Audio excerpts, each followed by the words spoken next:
छठे तीर्थंकर भगवान पद्म प्रभु जी का परिचय देने जा रहे हैं। जैसे कि आप सभी को पता है, हर एक तीर्थंकर का जन्म राजा महाराजाओं के घर में हुआ है। वैसे ही पद्म प्रभु जी का भी जन्म कौशाम्बीपुरी नगरी में श्रीधर जी पिता और माता सुषमा देवी के महल में हुआ था। देवताओं के आयाम से वह प्राणी जो अपराजित था, राजा की पत्नी रानी के गर्भ में अवतारित हुआ। जब रानी गर्भवती थी तो उनकी इच्छा हुई कि वो कमल के फूलों से बनी रायल मतलब चादर जो बिछाते हैं लोग पर सोने का, फूलों की चादर पे सोने की उनकी इच्छा हुई। गर्भवती माँ की इच्छा थी। देवताओं ने उनकी पूर्ति के लिए व्यवस्था की।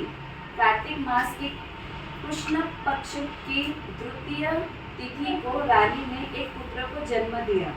नवजात शिशु में कमल के फूल की तरह कोमल गुलाबी चमक थी। राजा ने उनका नाम पद्म प्रभु रखा। पद्म प्रभु राज्य के प्रति अपने कर्तव्यों का पालन बहुत अच्छी तरह से करते थे, लेकिन अब वे अपनी कमल नदी के पास एक छोटी सी जगह में ध्यान में अधिक समय बिताने लगे। और एक दिन ध्यान करते समय उन्होंने अपने पिछले अवतार का संपूर्ण ज्ञान प्राप्त किया। किसी भी समय द्वार पर बंधे हुए हाथी की स्थिति को सुनने से उन्हें अपने पूर्व भाव का ज्ञान हो गया। उन्होंने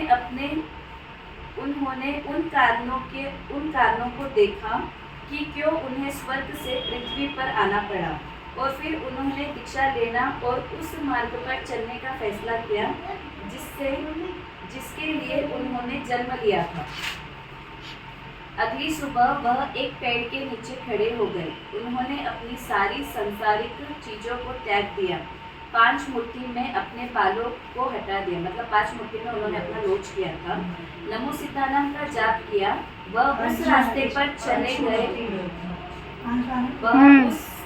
पर चले गए जहाँ वे अपने साथ जुड़े सभी कर्म को नष्ट कर सकते थे और दुनिया को जीवन, धर्म और सही कर्मों का महत्व का उपदेश दे सकते थे। 6 महीने की आध्यात्मिकता का साधन के बाद चैत्र महीने की पूनम के दिन उन्होंने एक प्रयुक्त वृक्ष बरगद के पेड़ के नीचे सर्वज्ञता प्राप्ति की। लंबे समय तक सही धर्म का प्रचार करते हुए भगवान पद्म